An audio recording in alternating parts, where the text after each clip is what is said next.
regarder les aspects financiers et sociaux de cette convention. Et du petit briefing qui m'a été fait, il y a eu certains articles qui, pas apporté à confusion, mais qui nécessitaient une meilleure explication. Et c'est pour ça que nous avons pensé que ce matin, nous allons modifier notre programme. Il était prévu qu'aujourd'hui, nous soyons en train d'identifier des zones potentielles et qu'après, il y avait un rapport et après lecture du rapport, on clôturait. Je pense pour aujourd'hui, puisque nous n'avons pas élagué les éléments essentiels de la Convention, nous avons besoin de débattre de cette Convention pour regarder les éléments pratiques. Donc c'est, je pense, l'objet du jour. Et nous n'allons pas dissocier, puisque c'est lié, nous n'allons pas dissocier les aspects financiers des aspects sociaux. Donc nous allons prendre l'ensemble des éléments pour pouvoir débattre de ces éléments. Et je pense, j'ai vu certains dehors qui ont eu déjà à bien réfléchir dessus et avancer sur la réflexion de la Convention. Donc nous allons être libres de poser l'ensemble des interrogations par rapport liées à la Convention. Et après quoi, nous allons nous atterrir, je pense que ce ne serait pas très long.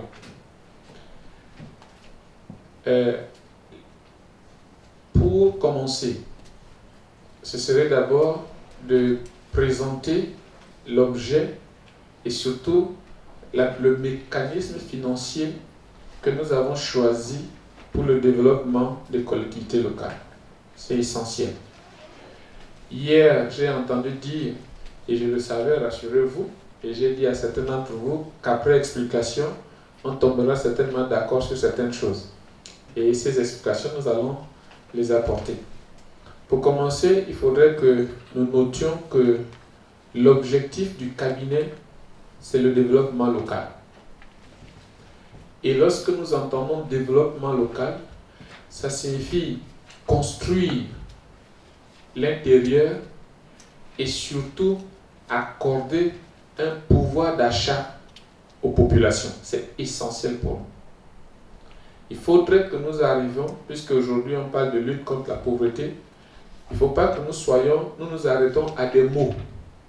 Nous devons arriver à mettre sur pied des mécanismes pratiques qui permettent à nos populations de résoudre leurs problèmes. Cela est très essentiel. Donc l'effort du cabinet de gestion d'ordre, ce n'est pas de mettre les collectivités locales sous tutelle ou sous une seconde tutelle. Non, nullement.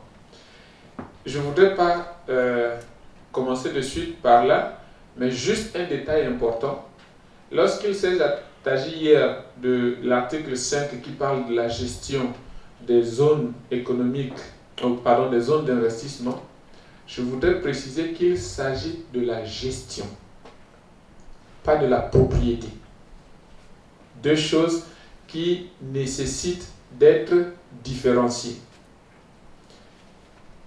C'est vrai que dans cette convention, j'espère que nous l'avons tous, ce serait bien, parce que je peux vous dire que toute la nuit, je me suis dit, il faut que je sois capable d'expliquer avec les mots qui sied, de manière à ce que tous, nous puissions nous arrimer et que nous nous comprenions bien. Il s'agit de la gestion des installations qui sont dans les zones d'investissement, mais pas de la propriété. Alors la question aujourd'hui c'est, mais qui en est le propriétaire? Parce que nous allons revenir dessus, mais j'essaie de résumer par rapport à quelques esquisses qui m'ont été données hier. Il faudrait que nous comprenions que le propriétaire c'est vous. Le propriétaire c'est la population. Nous nous occupons uniquement de la gestion. Pourquoi? J'ai commencé à l'expliquer ce matin. La convention telle qu'elle est, qui est illimitée, vient de ce que nous voulons créer une plateforme qui soit capable de représenter les collectivités locales dans toutes les négociations avec les partenaires. S'il y a une seule personne qui va en négociation ou une seule collectivité qui va en négociation, elle n'a pas la force nécessaire pour se défendre. Si elles sont nombreuses de par cette convention et que nous allons pour dire, nous développons et nous participons au développement des collectivités locales, elle devient plus forte. Ça, c'est la première chose. La deuxième chose, c'est que nous avons besoin de cette convention qui, certains ont parlé du fait qu'elle soit illimitée.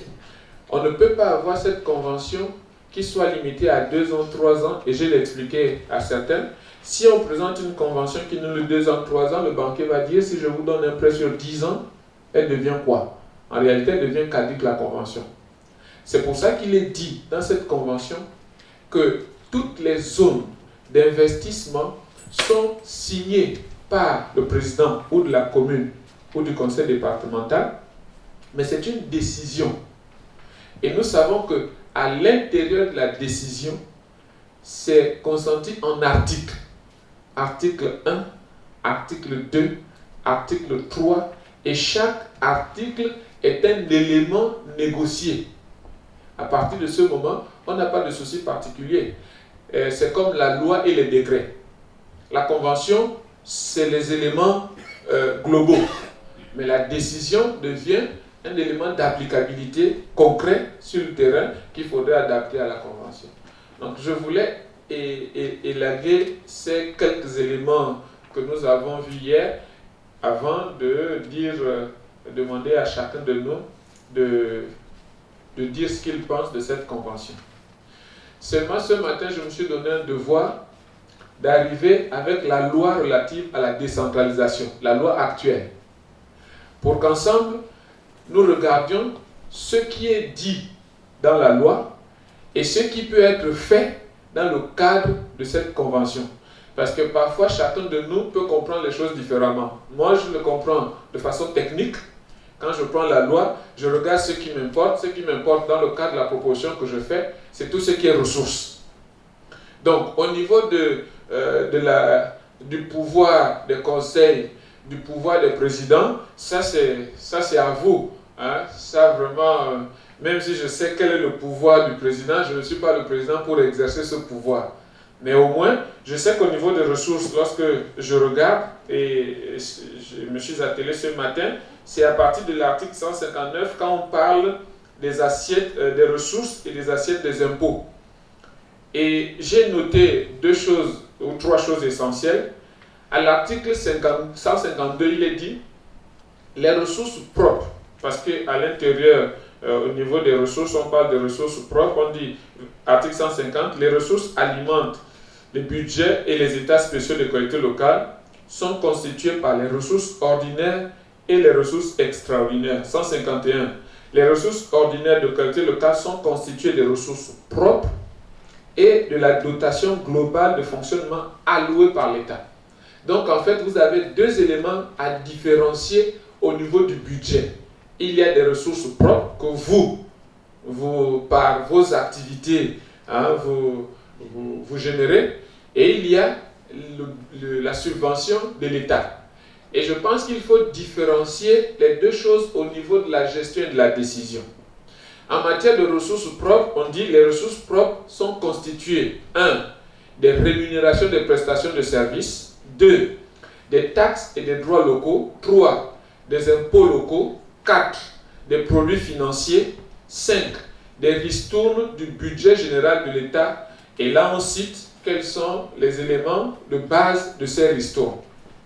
Mais ce qui m'a intéressé, c'est l'article 153, qui est clair, qui dit les taxes, les droits et impôts locaux sont créés par la loi de finances sur proposition du ministre chargé des collectivités locales. Je vous ai dit avant hier que lorsque nous lisons la loi, dans le cadre qui est le nôtre, pour mieux évoluer, il faut savoir contourner. Cela n'est pas interdit. Lorsqu'il y a un blocage quelque part, il y a un passage par ailleurs. Il faut savoir les contourner. Et moi, quand je lis cet article, les taxes, les droits et impôts locaux, c'est ça qui vient de la décision du ministre. Mais lorsqu'on a cité ces ressources propres, on a parlé des produits financiers. Les produits financiers, ne tombe pas dans la décision du ministre. Donc, on peut se dire c'est quoi le produit financier et comment avoir cette ressource qui n'est pas contrôlable par l'État. Vrai ou faux? Et c'est justement ces produits financiers que nous vous proposons. Et quand vous regardez à l'intérieur des conventions, il est parlé de la possibilité de la collectivité locale d'acquérir des actions d'entreprise. C'est pour ça que j'étais en train de vous dire, il ne faut pas seulement regarder la gestion que nous avons définie en article 5, mais il faut regarder qui sont les propriétaires de ceux qui s'installent là. Et les propriétaires, ce sont les collectivités locales et les populations. Et je vous explique comment. Si nous créons une zone d'investissement à Mabanda, puisque ce matin, j'ai entendu dire qu'il y a des potentialités à Mabanda. Imaginez qu'on crée un hôtel à Mabanda pour le tourisme. Le principe qu'il y a, c'est que cet hôtel va être bâti sur un sol. Ce sol, il faudrait qu'on sache qui en est le propriétaire. Est-ce que c'est la collectivité locale ou est-ce qu'il y a une population ou une personne qui est propriétaire de ce sol? Et vous savez que ce sol peut être évalué et on donne une valeur à ce sol. Imaginez que ce soit 20 millions et que l'on ait besoin de 1 milliard pour bâtir l'hôtel. Les 20 millions, parce que ce que les gens font aujourd'hui, c'est que quand ils arrivent quelque part, ils rachètent la terre pour leur installation. Non, le cabinet ne va pas dans ce sens, on ne rachète rien. Je vous explique pourquoi.